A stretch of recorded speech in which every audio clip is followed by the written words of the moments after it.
श्री शिवाय नमस्तुभ्य। हर हर महादेव। प्रिय भक्तों, सावन में किसी भी दिन बिना किसी को बताए एक जोड़ी हरी चूड़ी इस जगह बांध देना। 24 घंटे में होगी हर मनोकामना पूरी। इतना धन आएगा कि संभाले नहीं संभलेगा। भगवान भोलेनाथ जी के आशीर्वाद से पूरे साल धन बरसता रहेगा। मिलेगी सभी दोषों से मुक्ति। इस दिन बहुत सारे दुर्लभ योगों का संयोग बन रहा है। ये एक दुर्लभ संयोग है जिसमें भगवान शिव और भगवान गणेश दोनों की पूजा का फल एक साथ मिल सकता है। सावन का जो महीना होता है मर्यादा एवं ये भक्ति का महीना होता है, भक्ति का माह होता है। सावन के पूरे महीने पर भगवान भोलेनाथ जी का नियंत्रण माना जाता है। कालों के भी काल कहे जाने वाले महाकाल शिव शंभू को सावन का पवित्र महीना बहुत ही खूबसूरत लगता है। इस समय सूखे पड़े बंजर, सूखे पड़े बाग खिलखिला उठते हैं। चारों ओर हरियाली ही हरियाली दिखाई होती है। सावन का महीना लड्डू गोपाल श्री कृष्ण जी को अति प्रिय है। अपने बाल गोपाल रूप में भगवान लड्डू गोपाल वृंदावन में सावन में स्नान अवश्य करने आते हैं। भगवान श्री कृष्ण जी सखियों के साथ मिलकर वर्षा आदि में स्नान करते हैं और नृत्य आदि करते हैं। दोस्तों, ऐसा माना जाता है कि सावन के पूरे महीने भर भगवान भोलेनाथ जी की पूजा पाठ करने से वो शीघ्र ही प्रसन्न होते हैं। सावन का पूरा महीना भगवान भोलेनाथ जी का प्रिय महीना है। इसकी अनेक पौराणिक कथाएं एवं धार्मिक मान्यताएं भी हैं। दोस्तों, जनसाधारण लोग किसी और महीने में संयम नियम का पालन करें या ना करें, लेकिन सावन के महीने में संयम एवं नियम का पालन जरूर करते हैं। सावन में जो लोग व्रत आदि करते हैं तो उन्हें पूरे महीने भर लहसुन, प्याज तथा किसी का झूठा भोजन भी नहीं करना चाहिए, क्योंकि इस समय व्रतधारी भगवान शिव की शरण में होता है। तो आप कोई भी ऐसा पाप न करें जिससे भगवान शिव क्रोधित हो जाए। तो आज की जो वीडियो है बहुत ही सुंदर है, ज्ञानवर्धक जानकारी है। इस वीडियो को अपने फायदे के लिए जरूर पूरा देखना है, क्योंकि अधूरा ज्ञान हमेशा अधूरा फल ही देगा और भगवान शिव जी का अपमान भी माना जाएगा। इसीलिए सावन के शुभ अवसर पर वीडियो को अंत तक जरूर देखें और कमेंट में अपनी राशि जरूर डाल दीजिए। यदि हमारे पास कोई उपाय होगा तो वो आकर हम आपके कमेंट के रिप्लाई में जरूर बताएंगे। सावन के महीने की विशेष महत्व कुछ इस प्रकार से है। दोस्तों, सावन के महीने में ही समुद्र मंथन हुआ था। सावन के महीने में ही माता लक्ष्मी उत्पन्न हुई थी और माता लक्ष्मी को धन की देवी का दर्जा सावन के महीने में ही प्राप्त हुआ था। सावन के महीने में ही भगवान भोलेनाथ जी भूलोक पर आ जाते हैं और भूलोक पर जिनके घर पर यथावत शिवलिंग रखा हुआ होता है तो उनके घर में भगवान आशंकित जरूर आते हैं। दोस्तों, इस माह में भगवान विष्णु योग निद्रा में चले जाते हैं तो सृष्टि का जो भार होता है वो भगवान भोलेनाथ संभालते हैं। तो आज की जो वीडियो का विषय है बहुत ही सुंदर है कि इस वृक्ष पर 2 जोड़ा हरी चूड़ी आपकी हर इच्छा शीघ्र ही पूर्ण होगी। और इस वृक्ष पर सावन में अगर हरी चूड़ी बांधते हैं तो आपकी सभी मनोकामना शीघ्र ही पूर्ण होगी ही होगी और आपका आने वाला समय भी सुगमता पूर्वक से गुजरेगा और कैसी भी आपके जीवन में जो परेशानी चल रही हो वो परेशानी भी समाप्त हो जाएगी। अच्छी चूड़ी सभी समुदाय के लोग पहनते हैं। कोई इसे बैंगल्स बोलता है तो कोई इसे करें तो कोई इसे चूड़ी आदि बोलता है, लेकिन चूड़ी का महत्व सर्वप्रिय है। देवी देवताओं को अति आकर्षित करने वाली चूड़ियां मानी जाती हैं, खासकर माता रानी जो महिला चूड़ी पहनकर।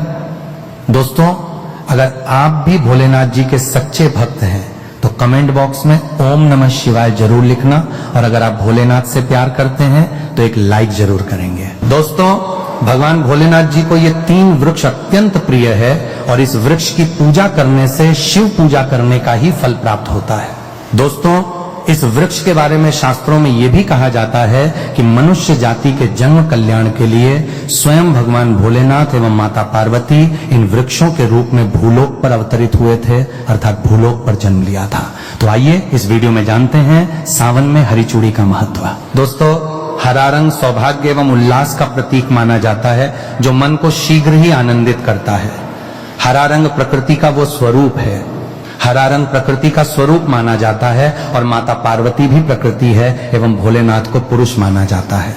दोस्तों, हरे रंग का उदाहरण कुछ इस प्रकार से है जैसे सावन में भगवान शिव जी को चढ़ाए जाने वाले बेलपत्र, धतूरा, भांग एवं दूब हरे रंग की होती है। दोस्तों, प्रकृति निर्माण करने वाले भगवान भोलेनाथ हरे रंग से अति शीघ्र ही प्रसन्न होते हैं। सावन में जो महिला हरे रंग की चूड़ी पहनती है, हरे वस्त्र धारण करती है, उन्हें अखंड सौभाग्य की प्राप्ति होती है। दोस्तों, इसीलिए कहा जाता है जितनी भी माताएं बने हैं उन्हें पूरे सावन के महीने में हरे रंग की चूड़ी जरूर पहननी चाहिए, हरे वस्त्र जरूर धारण करने चाहिए। सावन के महीने में जो माताएं बहनें भगवान भोलेनाथ की पूजा करती हैं, शिव प्रकृति है। ऐसी माता बहनों को हरे रंग के वस्त्र धारण करने चाहिए और भूल कर भी सावन के महीने में नीले और काले वस्त्र किसी भी महिला को कदापि नहीं पहनने चाहिए। ऐसा माना जाता है कि इस रंग के कपड़े पहनने से महिला के पति पर कष्ट आते हैं और उनके पति की आयु कम हो जाती है। तो दोस्तों, इस वृक्ष पर किसी भी सावन सोमवार के दिन या सावन में किसी भी समय जरूर बांधे। हरी चूड़ी दुर्भाग्य आपका सौभाग्य में बदल जाएगा भी। आपके ऊपर परेशानी हो, गरीबी हो, कष्ट हो, कर्ज हो, तकलीफ हो, जीवन में जो परेशानी हो, वो सारी समस्याएं समाप्त हो जाएंगी। दोस्तों, केवल एक ही सोमवार के दिन अगर आप ये उपाय करते हैं, हरी चूड़ी इस वृक्ष पर बांधते हैं, तो आपके जन्म जन्मांतर की गरीबी भी मिट जाती है और शीघ्र ही आपके एक ही सोमवार के दिन ये उपाय करने से मनोकामना पूर्ण होगी। तो दोस्तों, वो वृक्ष कौन से हैं, आइए जानते हैं। प्रथम वृक्ष है शमी का वृक्ष। शमी के वृक्ष के बारे में ध्यान से सुनिए। तो शमी का वृक्ष माता पार्वती का एवं भगवान भोलेनाथ जी का मिश्रित स्वरूप कहा जाता है। इसलिए दोस्तों, शमी के वृक्ष को उमाश्वर वृक्ष भी कहा जाता है।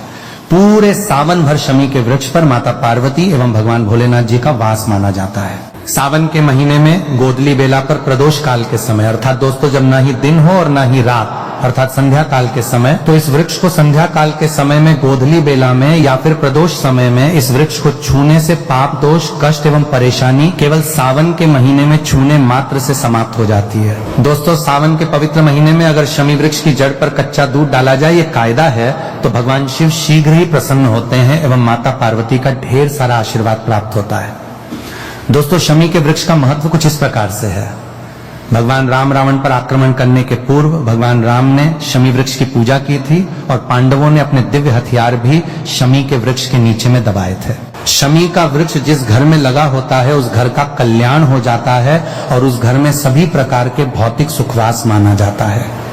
तो दोस्तों, सावन के किसी भी सोमवार के दिन शमी वृक्ष पर उमा महेश्वर का ध्यान करते हुए 2 जोड़ी हरी चूड़ी एवं हरे रंग का रिबन जरूर बांधना चाहिए, या फिर हरे कलर का जो भी आपको श्रृंगार आदि मिल जाए वो आपको जरूर बांधना चाहिए, जैसे कि हरे रंग की मेहंदी, हरे रंग की बिंदी आदि या हरी चूड़ियां जरूर बांधनी चाहिए। दोस्तों, कैसी भी आपकी मनोकामना हो वो एक ही बार में पूर्ण हो जाएगी, क्योंकि इस खास समय पर यानी सावन के समय में भगवान शिव खास तौर पर वास करने आते हैं धरती पर और शमी के वृक्ष में स्थायी रूप से वास करते हैं। शमी का वृक्ष छूने मात्र से आपकी मनोकामना शीघ्र ही पूर्ण हो जाएगी। पूरे सावन भर अगर शमी के पत्ते भोलेनाथ जी को उनकी पूजा में चढ़ाते हैं तो इससे अष्टलक्ष्मी आपके घर में वास करती है।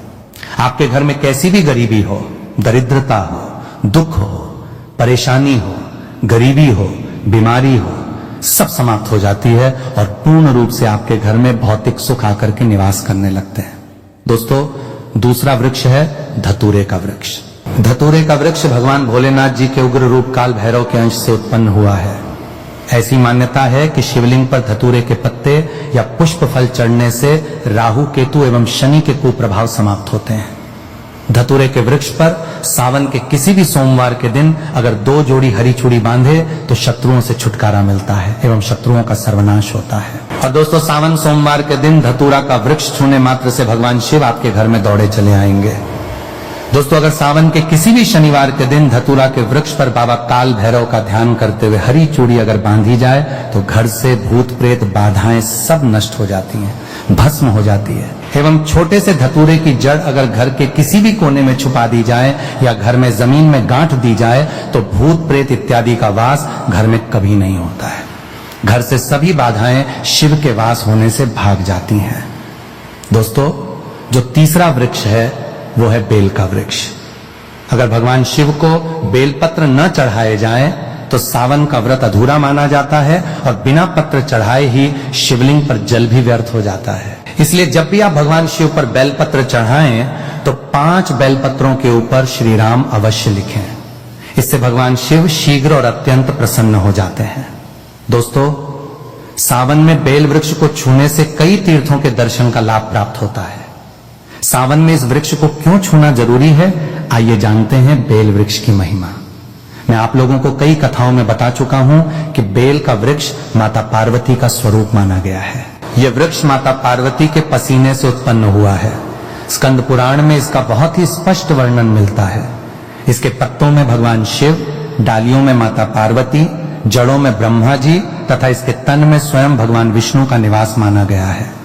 संध्या काल में ऐसा माना जाता है कि यदि किसी शिव मंदिर के समीप बेल का वृक्ष हो तो उसके नीचे घी का दीपक अवश्य जलाना चाहिए। वैसे तो इसे प्रतिदिन जलाना उत्तम माना गया है, लेकिन सावन के पावन दिनों में शाम के समय यदि आप किसी शिव मंदिर के पास स्थित बेल वृक्ष के नीचे घी का दीपक जलाते हैं तो यह अत्यंत शुभ माना जाता है। घी का दीपक जलाने से धन, गुण तथा परम शिव भक्ति की प्राप्ति होती है। दोस्तों, इस वृक्ष को छूने से पाप तत्काल नष्ट हो जाते हैं। आपके जीवन में चाहे जैसा भी पाप हो वो दूर होने लगता है।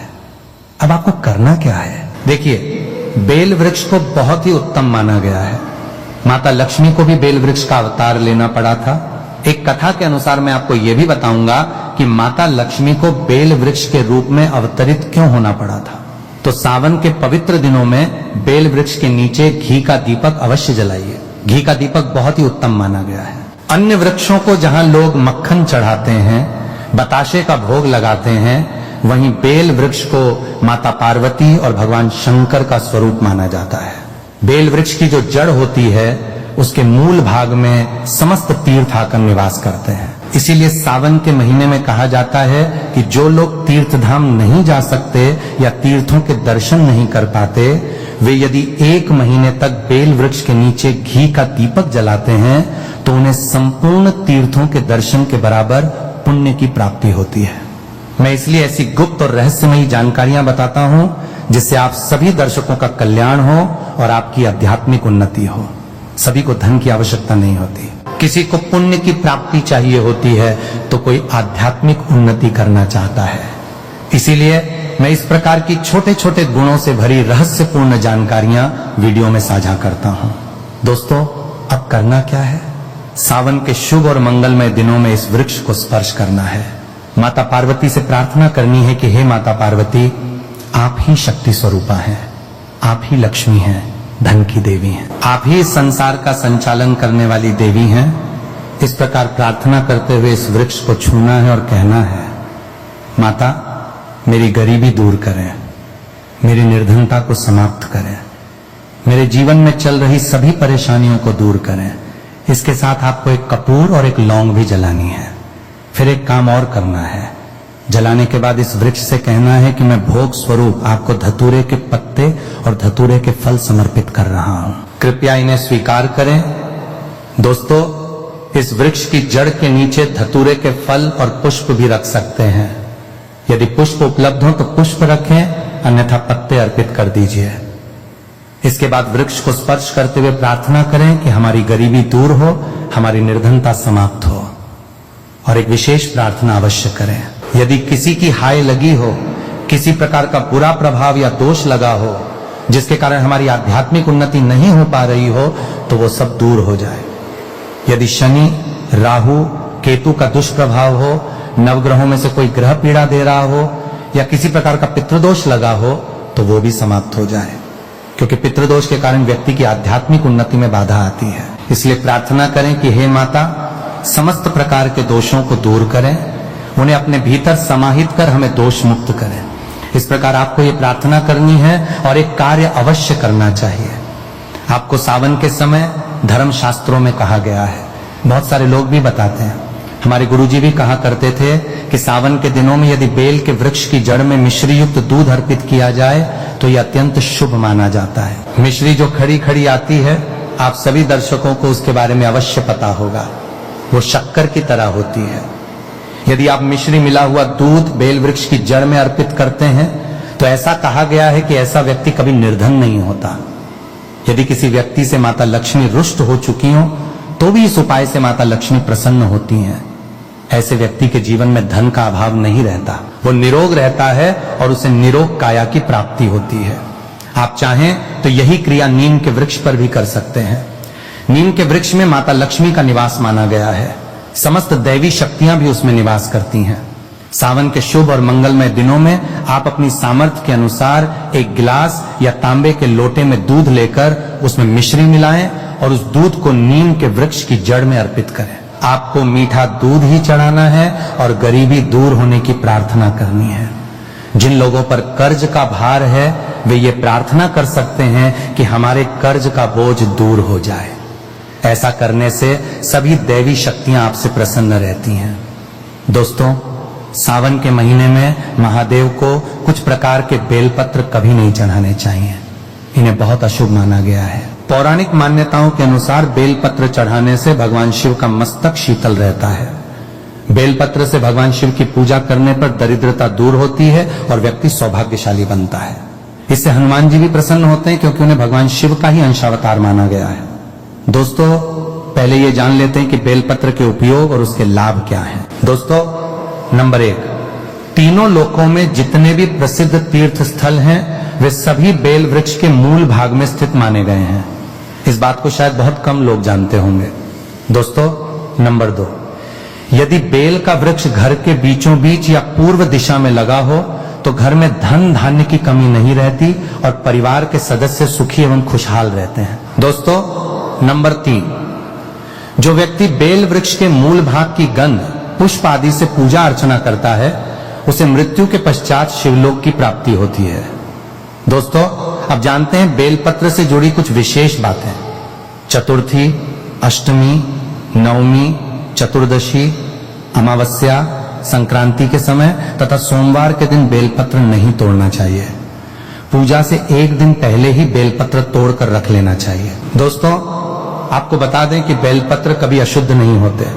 यदि आपको पूजा के लिए नए बेलपत्र नहीं मिल रहे हैं तो आप पहले से चढ़ाए गए बेलपत्रों को स्वच्छ जल से धोकर पुनः भगवान शिव को अर्पित कर सकते हैं। दोस्तों, बेलपत्र में 3 पत्तियां होना आवश्यक माना गया है। कटी फटी पत्तियों वाले बेलपत्र भगवान शिव को भूलकर भी अर्पित नहीं करने चाहिए। ऐसा करना भगवान शिव तथा बेलपत्र दोनों का अपमान माना जाता है। इसलिए बेलपत्र की पत्तियां एकदम साफ और पूर्ण होनी चाहिए। दोस्तों, सावन के इस पवित्र महीने में यदि किसी व्यक्ति को 5 विशेष संकेत मिल जाएं, तो ये माना जाता है कि महादेव उसकी भक्ति से अत्यंत प्रसन्न हैं और उसे धनी होने से कोई नहीं रोक सकता। तो चलिए जानते हैं। दोस्तों, नंबर 1, बैल का दरवाजे पर आना। नंदी महाराज भगवान भोलेनाथ का वाहन है। नंदी को भगवान शिव का द्वारपाल भी कहा जाता है। नंदी महाराज बुद्धि और ज्ञान के प्रतीक माने जाते हैं। शिव मंदिरों के बाहर सदैव नंदी महाराज विराजमान रहते हैं। लेकिन यदि सावन के पवित्र महीने में अचानक कोई बैल आपके दरवाजे पर आ जाए और घर की चौखट के पास खड़ा हो जाए तो इसे शुभ संकेत माना जाता है। ये माना जाता है कि भगवान शिव आपकी भक्ति से प्रसन्न हैं और आपके घर में खुशियां आने वाली हैं। ऐसे में नंदी महाराज को तिलक लगाकर मीठा भोग अवश्य खिलाएं। दोस्तों, नंबर 2, सावन के पवित्र महीने में यदि आपको स्वप्न में शिवलिंग या भगवान शिव के दर्शन हो जाएं, तो इसे अत्यंत शुभ संकेत माना जाता है। यह संकेत देता है कि आपके जीवन की परेशानियां जल्द समाप्त होने वाली हैं। भगवान शिव आपकी सच्ची भक्ति और आराधना से प्रसन्न हैं। ऐसे समय में शिव भक्ति में कोई कमी नहीं आने देनी चाहिए। घर को स्वच्छ रखें क्योंकि यह भगवान शिव की कृपा का संकेत माना जाता है। दोस्तों, नंबर 3, शास्त्रों के अनुसार नीलकंठ पक्षी भगवान शिव का प्रतीक माना गया है। यदि सावन के महीने में नीलकंठ आपके घर की छत पर आकर बैठ जाए तो उसे भूलकर भी नहीं भगाना चाहिए। यह अत्यंत शुभ संकेत माना जाता है। शास्त्रों में बताया गया है कि नीलकंठ का घर पर आकर बैठना भगवान शिव की विशेष कृपा का प्रतीक है। मान्यता है कि अब आपके बुरे दिन समाप्त होने वाले हैं। कहा जाता है कि भगवान श्री राम ने भी रावण पर विजय प्राप्त करने से पूर्व नीलकंठ के दर्शन किए थे। दोस्तों, नंबर 4, सावन के पवित्र महीने में यदि अचानक घर में काला सांप दिखाई दे जाए तो इसे भी शुभ संकेत माना जाता है। ऐसे में उसे बिल्कुल भी नुकसान नहीं पहुंचाना चाहिए। यह भगवान शिव के आने का संकेत है। जिनकी भक्ति से महादेव प्रसन्न होते हैं तब महादेव किसी खास अवसर पर ही अपने संकेत देते हैं। सावन का महीना बहुत ही पवित्र महीना माना गया है। यही वो महीना है जिसमें भगवान शिव धरती पर आते हैं और उसी घर में अपना वास बना लेते हैं जो उनका सच्चा भक्त होता है। सपने में किसी मंदिर में नाग नागिन का जोड़ा दिखाई देना बहुत ही शुभ माना गया है। यह घर में शिव कृपा के आने का संकेत है। अब आपको प्रसन्न होना चाहिए। भक्तों, अगर अपनी जिंदगी में कुछ नया सीखना चाहते हैं तो इस सावन की वीडियो को पूरा ही देखकर जाना, आधा अधूरा मत छोड़ना और इसी के साथ चैनल को सब्सक्राइब जरूर कर लेना ताकि आने वाली ज्ञान भरी वीडियो आपको सीधे नोटिफिकेशन के माध्यम से प्राप्त होती रहे। भक्तों, अगर किसी महिला की शादी हो चुकी है तो ऐसे में अगर आपका पति भी इन 3 चीजों को पहनने के लिए बोले तो आप तुरंत मना कर दें। एक शादीशुदा महिला को भूल कर भी सावन के महीने में इन 3 चीजों को कभी नहीं पहनना चाहिए, नहीं तो ये बहुत अशुभ माना जाता है।